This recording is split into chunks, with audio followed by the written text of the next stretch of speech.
नमस्कार, जयतु भारतः GST and other laws discussion and analysis के आज के अंक में आपका स्वागत है। सरकार ने एलटीसी के बदले में स्पेशल केस पैकेज की घोषणा 12 अक्टूबर 2020 को की थी। उसी के संदर्भ में कुछ क्वेरीज का रिप्लाई देता हुआ एक ऑफिस मेमोरेंडम 20 अक्टूबर 2020 को जारी किया गया है। उन्हीं क्वेरीज और उनके रिप्लाई के ऊपर आज के अंक में चर्चा करेंगे।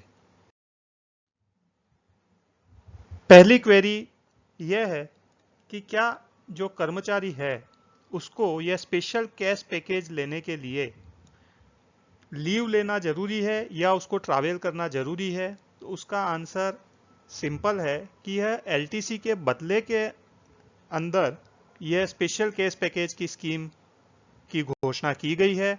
इसलिए ना तो एम्प्लॉय को लीव लेना जरूरी है और ना ही ट्रैवल करना जरूरी है। यह एकदम सिंपल उसका आंसर है।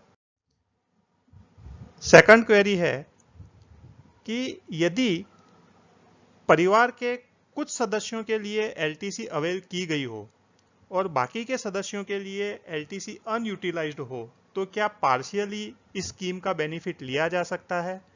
तो उसका एकदम पॉजिटिव आंसर दिया गया है कि यदि कुछ सदस्यों का एलटीसी ले लिया गया है और बाकी के सदस्यों का एलटीसी नहीं लिया है तो जो एलटीसी फेयर अनयूटिलाइज्ड है ब्लॉक ईयर 2018 से 2021 के बीच में, उसके लिए इस स्कीम का बेनिफिट लिया जा सकता है।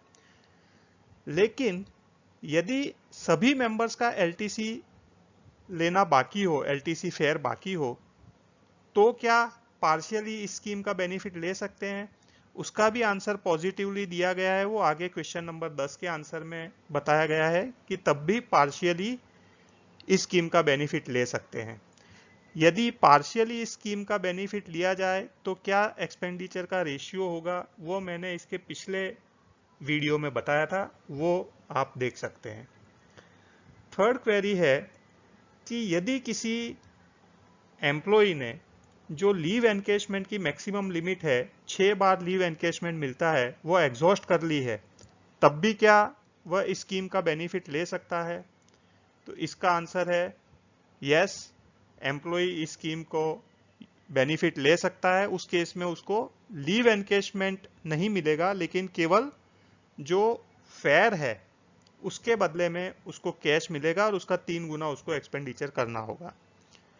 इसमें जो बात नहीं लिखी है वो ये है कि यदि लीव एनकेशमेंट आपका बाकी है तो आप केवल फेयर के लिए इस स्कीम को नहीं अपना सकते, क्योंकि वो जो ओरिजिनल ऑफिस मेमोरेंडम है उसके अंदर ये स्पष्ट लिखा हुआ है कि लीव एनकेशमेंट और फेयर का कैश कंपोनेंट, ये दोनों एज अ पैकेज ही एम्प्लॉय को लेना है यदि लीव एनकेशमेंट बाकी है। तो स्कीम के अंडर में लीव एनकेशमेंट का 100% अमाउंट और फेयर के इक्विवेलेंट अमाउंट का 50% अमाउंट एडवांस में दिया जाएगा।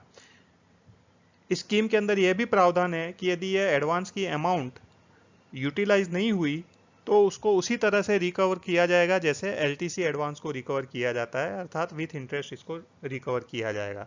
अब क्वेरी यह है कि यदि कोई एम्प्लॉय जितना उसको एडवांस मिला है उसी के अनुपात में रकम खर्च करता है ताकि उसको जो एडवांस मिला है उतना ही क्लेम रिइंबर्स हो सकता है, उससे ज्यादा नहीं, तो उस केस में क्या किया जाना चाहिए। तो उसका स्पष्टीकरण यह दिया गया है कि उस केस के अंदर एम्प्लॉइज को जो एग्जैक्ट अमाउंट होती है तो कुछ नहीं करना है, लेकिन यदि अंडर यूटिलाइजेशन किया है उसने, जो एडवांस की रकम है उससे भी कम का उसका क्लेम बनता है, तो बैलेंस अमाउंट एम्प्लॉय से रिकवर की जाएगी उसी तरह से जैसे एलटीसी एडवांस की रकम रिकवर की जाती है। जो सरकारी नौकरी में नए ज्वाइन किए हुए एम्प्लॉयज हैं उनको फर्स्ट ब्लॉक के अंदर 3 होम टाउन और 1 एनीवेयर इन इंडिया का एलटीसी मिलता है। तो इस केस में किस तरह से स्पेशल स्कीम का बेनिफिट लिया जाए, इसका स्पष्टीकरण यह दिया गया है कि इन 3 होम टाउन और एक एनीवेयर इन इंडिया, इनमें से किसी भी एक एलटीसी का एम्प्लॉय इस स्कीम के लिए उपयोग कर सकता है। एक ये क्वेश्चन भी पूछा गया है कि कुछ स्थानों के लिए, जैसे अंडमान निकोबार, जम्मू एंड कश्मीर और पूर्वोत्तर भारत के राज्यों के लिए, जो हमारा एंटाइटलमेंट है उससे हायर एंटाइटलमेंट के लिए एम्प्लॉय एलिजिबल हो जाते हैं। तो क्या इस स्कीम के अंदर जो स्पेशल कैश पैकेज एलटीसी के बदले में जारी किया गया है, उसमें भी ऐसा कुछ एंटाइटलमेंट में चेंज हो सकता है? उसका भी स्पष्टीकरण बिल्कुल क्लियर है कि जो नॉर्मली एम्प्लॉय को जो एलिजिबल उसका क्लास है ट्रैवल का, उसी के हिसाब से उसको एलटीसी फेयर का एलिजिबिलिटी रहेगा।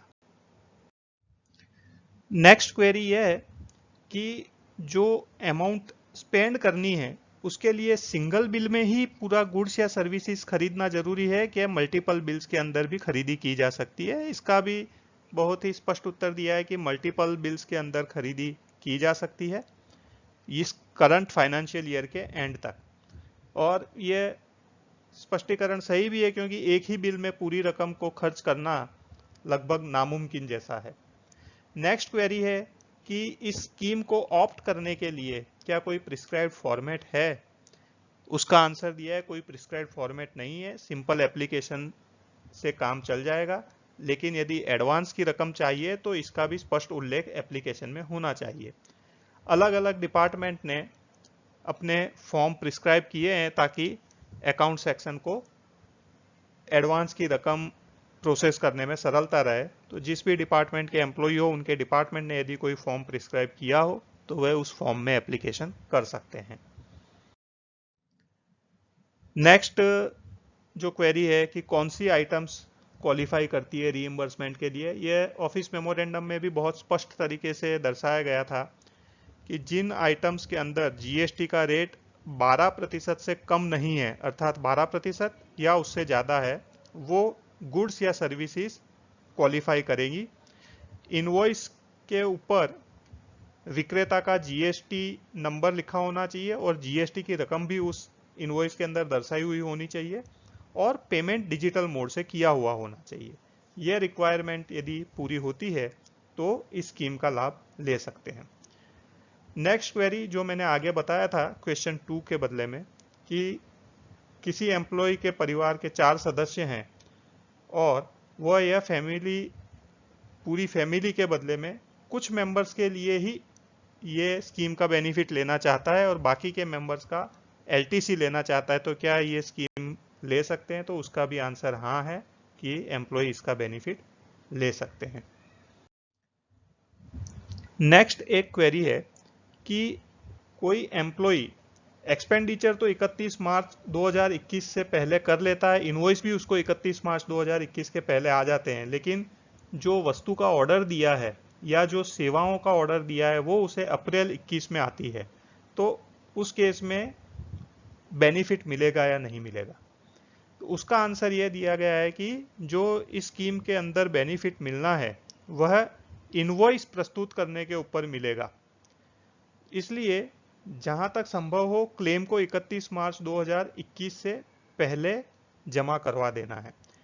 इसमें आंसर में स्पष्ट तरीके से यह नहीं लिखा गया है कि प्रोडक्ट या सर्विस अप्रैल 2021 में रिसीव हो तो क्या होगा, लेकिन ये आंसर का इंटरप्रिटेशन यही निकलता है कि इनवॉइस 31 मार्च 2021 तक सबमिट कर देना है, तो फिर चाहे प्रोडक्ट देर से भी आएगी तो चलेगा, ऐसा इसका इंटरप्रिटेशन निकाल सकते हैं। बाकी स्पष्ट इसमें नहीं लिखा गया है। नेक्स्ट क्वेरी है कि यदि डिजिटल पेमेंट के लिए एम्प्लॉय अपने परिवार के किसी अन्य सदस्य का credit card, debit card use करता है तो क्या वह मान्य होगा? इसके उत्तर में यह कहा गया है कि इनवॉइस जो भी रीइंबर्समेंट के लिए सबमिट किया जा रहा है वह एम्प्लॉय के नाम पर होना चाहिए। अब यहाँ पर थोड़ा सा दुविधाजनक आंसर दिया है क्योंकि क्वेश्चन ये था कि क्रेडिट कार्ड परिवार के मेंबर का यूज कर सकते हैं कि नहीं कर सकते हैं, उसके बारे में स्पष्टीकरण नहीं है। स्पष्टीकरण इनवॉइस किसके नाम से होना चाहिए उसके बारे में है। अब यहाँ पर एक दूसरा भी सवाल आता है कि क्या यह स्पष्टीकरण केवल उन्हीं केस के लिए लागू होता है जहां पर क्रेडिट कार्ड एम्प्लॉइज के परिवार के सदस्यों का है। जहां पर क्रेडिट कार्ड एम्प्लॉय का स्वयं का है वहां पर भी क्या इनवॉइस एम्प्लॉय के खुद का नाम का ही होना चाहिए या उसके डिपेंडेंट परिवार के सदस्यों के नाम का इनवॉइस चलेगा, इसके बारे में कोई स्पष्टीकरण नहीं है। जबकि जो ओरिजिनल ऑफिस मेमोरेंडम था उसमें इनवॉइस किसके नाम का होना चाहिए था इसके बारे में भी कोई स्पष्टीकरण नहीं था, और जो डिजिटल मोड से पेमेंट करने के लिए क्रेडिट कार्ड डेबिट कार्ड किसका होना चाहिए उसके बारे में भी कोई स्पष्टीकरण नहीं था। नेक्स्ट ये है कि क्या इंटीरियर डेकोरेशन या फोन बिल इत्यादि की जो सेवाएं हैं वो भी इसके अंदर इंक्लूड हो जाएगी। इसका आंसर दिया है any service which is having a GST component of more than 12% is permissible.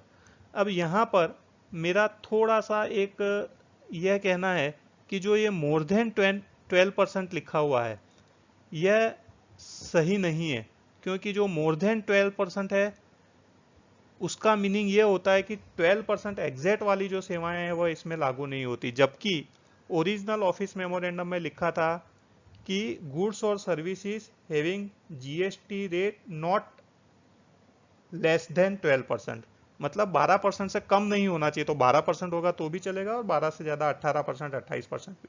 तो मुझे लगता है कि यह स्पष्टीकरण ओरिजिनल ऑफिस मेमोरेंडम के हिसाब से भी सही नहीं है, और इसी ऑफिस मेमोरेंडम के जो अलग अलग दूसरे जो क्वेरीज का आंसर दिया है, क्वेश्चन नंबर 7 का आंसर या क्वेश्चन नंबर 9 का, जहां पर 12% एंड अबाउ लिखा हुआ है, उसके भी अनुसार ये सही नहीं है। नेक्स्ट क्वेरी है क्या कितने ट्रांजैक्शन करना चाहिए उसकी कोई लिमिट है? कोई लिमिट नहीं दी गई है। इसमें कहा है जितने कम हो उतना अच्छा। उसका अर्थ यही है कि कोई लिमिट डिपार्टमेंट की तरफ से, गवर्नमेंट की तरफ से प्रिस्क्राइब नहीं की गई है। लास्ट क्वेरी यह है कि क्या ई कॉमर्स प्लेटफॉर्म के ऊपर से कोई खरीदी की गई हो तो उसका भी इस स्कीम के अंदर लाभ मिलेगा? उसका भी बहुत ही पॉजिटिव आंसर है कि ई कॉमर्स प्लेटफॉर्म के ऊपर से खरीदी की गई हो तो भी इस स्कीम के अंदर परमिसिबल है। केवल इनवॉइस और डिटेल्स की जो रिक्वायरमेंट है वो फुलफिल होनी चाहिए। तो ई कॉमर्स से खरीदी पर भी जीएसटी लगा हुआ इनवॉइस आता ही है, तो वह रिक्वायरमेंट पूरी हो ही जाएगी। तो इस प्रकार से ये स्पष्टीकरण दिए गए हैं। उम्मीद है कि सभी कर्मचारी इन स्पष्टीकरण के ध्यान में रखते हुए इस स्कीम का ज्यादा से ज्यादा लाभ लेंगे। आज के अंक में बस इतना ही। धन्यवाद। Please like, share, subscribe. आपको और किसी जीएसटी रिलेटेड विषय पर जानकारी चाहिए विशेषतः तो कमेंट्स में लिख सकते हैं। जय हिंद।